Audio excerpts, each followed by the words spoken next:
Bulahan kamo kun kamo maminaw sa mga pulong sa napulog duha nga akong gipili gikan kaninyo aron mainyong mga sulugoon. Ug usab labaw pang bulahan sila nga motuo sa inyong mga pulong kay kamo nagpamatuod nga kamo nakakita kanako ug nasayod nga ako mao.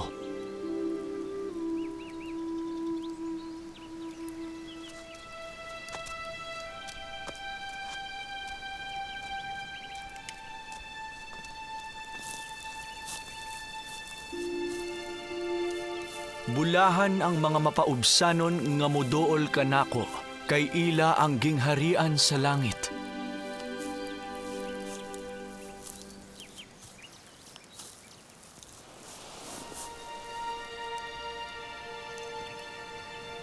Ug usab bulahan silang tanan nga nagbangutan, kay sila pagahupayon. Ug bulahan ang mga maaghop kay ilang mapanag-iya ang yuta. Ug bulahan silang tanan nga gigutom ug giuhaw sa pagkamatarong kay sila pagatagbaon sa Espiritu Santo. Ug bulahan ang mga maluluyon kay sila makabaton og kaluoy. Bulahan ang tanang putli og kasing-kasing kay sila makakita sa Dios. Bulahan ang tanang tigpasiugda sa kalinaw kay sila tawgon na mga anak sa Dios. Ug bulahan silang tanan kinsa gigukod alang sa kaayohan sa akong ngalan kay ila ang gingharian sa langit. Bulahan kamo kon ang mga tao mopasipala ug mogukod ug musulti sa tanang matang sa bakak batok kaninyo. Tungod kanako, kay kamo makaangkon sa hingpit gayod nga kalipay, kay dako ang inyong ganti sa langit, kay sila migukod sa mga propeta nga nag-una kaninyo. Ako musugo nga kamo mahimong asin sa yuta. Apan kon ang asin mawad-an sa iyong lami, unsay gamit niini sa yuta? Ang asin wala na'y pulos, apan ilabay sa gawas, ug tunob-tunuban sa katawhan. Ako musugo nga kamo mahimong kahayag niining katawhan. Ang dakbayan nga naa sa ibabaw sa bungtod, dili matago. Ang dinagkotan nga kandila ibutang ba ilawom sa tadyaw? Dili, apan sa kandilero. Ug kini mo danag sa tanan nga naa sa balay. Busa ipadanag ang inyong kahayag at tubangan niini nga katawhan, aron ilang makita ang maayo ninyong buhat ug mohimaya sa amahan nga naa sa langit. Ayaw isipa nga ako mianhi sa pagguba sa balaod o mga propeta. Mianhi ko dili sa pagguba apan sa pagtuman. Ako mihatag kaninyo sa balaod ug mga sugo sa akong amahan. Aron kamo mutuo kanako, maghinulsul og muduol kanako, uban sa masulubong kasing-kasing ug mahinulsulong espiritu. Anaa kaninyo ang mga sugo ug ang balaod na tuman. Busa duol mo kanako ug maluwas.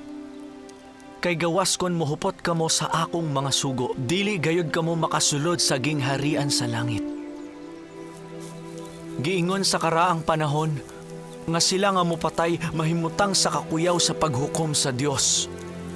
Apan kadtong may kasuko sa iyang igsuon na miligro sa iyang paghukom. Busa kon moduol kamo kanako o magtinguha sa pagduol kanako ug mahinumdum nga ang inyong igsuon, may kasuko kanimo, lakaw sa inyong igsuon, ug pakig-uli una sa inyong igsuon, ug duol kanako uban sa bug-os nga kasing-kasing. Ug dawaton ko kamo, gisulat nila sa karaang panahon nga dili ka manapaw. Apan kadtong nagatan-aw og babae sa hugaong huna-huna, nakapanapaw na sulod sa iyang kasing-kasing. Ayaw ninyo itugot nga kini mo sulod sa inyong kasing-kasing. Maayo pang hikawan ng kaugalingon niini, diin kamo mopas-an sa inyong krus, kaysa itambog sa impyerno. Ug nasulat usab nga kamo mohigugma sa inyong silingan ug mudumot sa inyong kaaway. Apan moingon ko, higugmaa ang inyong kaaway. Panalangini silang nagtunglo kaninyo, buhatig maayo silang nagdumot kaninyo, ug iampo ang nagamong-among kaninyo, nga kamo mahimong mga anak sa amahan nga naa sa langit. Ang mga butang nga lakip sa karaang panahon nga ubos sa balaod kanako tanan natuman. Ang karaang mga butang milabay na ug ang tanang butang na bag-o na.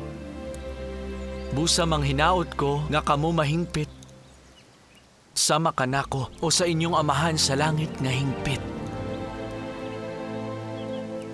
Kun kamo magampo, ayaw himoa aron makita sa katawhan. Kun kamo magampo, sulod sa inyong lawak. Ug kun natakop na ang inyong pultahan, pag-ampo ngadto sa amahan, kinsa naa sa tago ug nagtan-aw sa tago, mugante ninyo sa dayag. Ug niini nga paagi kamo magampo.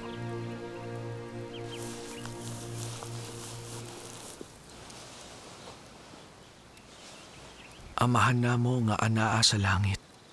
Daygon ang imong ngalan, ang imong pagbuot matuman, dinhi sa yuta, maingon sa langit. Ug pasaylo kami sa among mga utang, sama sa pagpasaylo sa nakautang kanamo. Ug ilikay mo kami sa pagtintal, ug luwasa kami sa mga dautan, kay imo ang gingharian ug ang gahom, ug himaya sa kahangturan. Amen.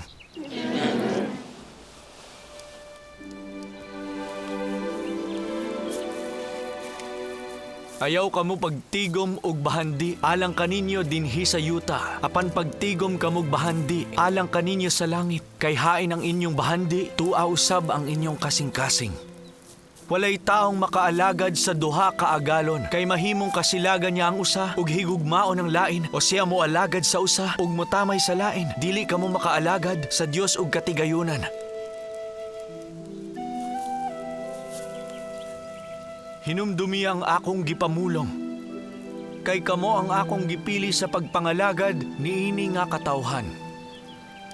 Busa ayaw kamo kabalaka sa inyong kinabuhi, unsay inyong kanon o imnon, alang sa inyong lawas, ni unsay inyong isulob.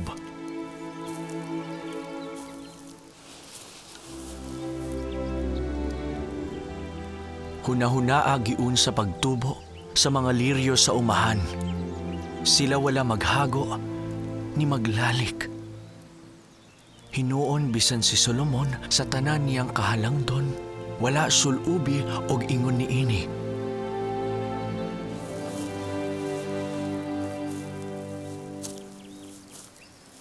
Pangitaa una ninyo ang gingharian sa Dios ug iyang pagkamatarong ug kining tanan nga butang idugang kaninyo.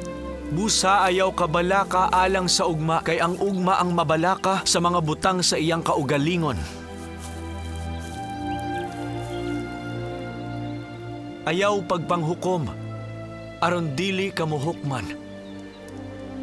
Kay unsang inyong gihukom kamo pagahukman. Nganong mutan-aw kamo sa puling sa mata sa inyong igsuon, apan dili sa nag-ali sa inyong kaugalingong mata. Unaha pagtangtang ang nag-ali sa inyong kaugalingong mata, ug kamo makakita pag-ayo sa pagtangtang sa puling sa inyong igsuon. Pangayo ug kini ihatag kaninyo. Pangita ug kamo makakaplag. Tuktok ug kini ablihan. Kay ang tanan nga mangayo makadawat. Ug siya nga mangita, makakaplag. Ug siya nga mutuktok, pag-aablihan. Busa ang tanang butang, nga buot ninyong buhaton sa mga tao kaninyo, buhata kini kanila, kay kini ang balaod ug mga propeta.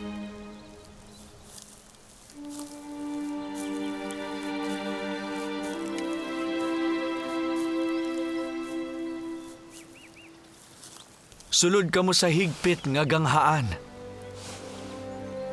Kay higpit ang ganghaan, ug pigot ang agianan, paingon sa kinabuhi, ug jutay ang makakaplag niini. Pagbantay sa mini nga mga propeta, nga muduol nga magsulob, ug sapot sa karnero, apan di ay mga lobo nga mutukob. Ang matag maayong kahoy, mohatag og maayong bunga. Apan ang daotang kahoy, mohatag og daotang bunga. Busa kamo makaila kanila, pinaagi sa ilang bunga. Dili tanang moingon kanako, Ginoo, Ginoo, makasulod sa gingharian sa langit. Apan ang nagbuhat sa kabubuton sa akong amahan nga naa sa langit. Busa kadtong nakadungog, niining mga pulong og nagbuhat niini. Itandi ko siya sa taong maalamon nga nagtukod sa iyang balay ibabaw sa bato. Og mibunda kang ulan, miabot ang lunop, mihuros ang hangin, mihampak ana nga balay, ug kini wala matumba, kay kini gitukod ibabaw sa bato. ug tanan nga nakadungog sa akong gipamulong, ug dili mo buhat ni ini, itandi siya sa tao nga buang, nga nagtukod sa iyang balay ibabaw sa balas. Mibundak ang ulan, miabot ang luno, mihuros ang hangin, mihampak ni ana nga balay, ug natumba og labihan ang pagkahugno. Kadtong mahinumdum ug mubuhat ni ining akong pulong, ako mobanhaw kaniya sa katapusang adlaw.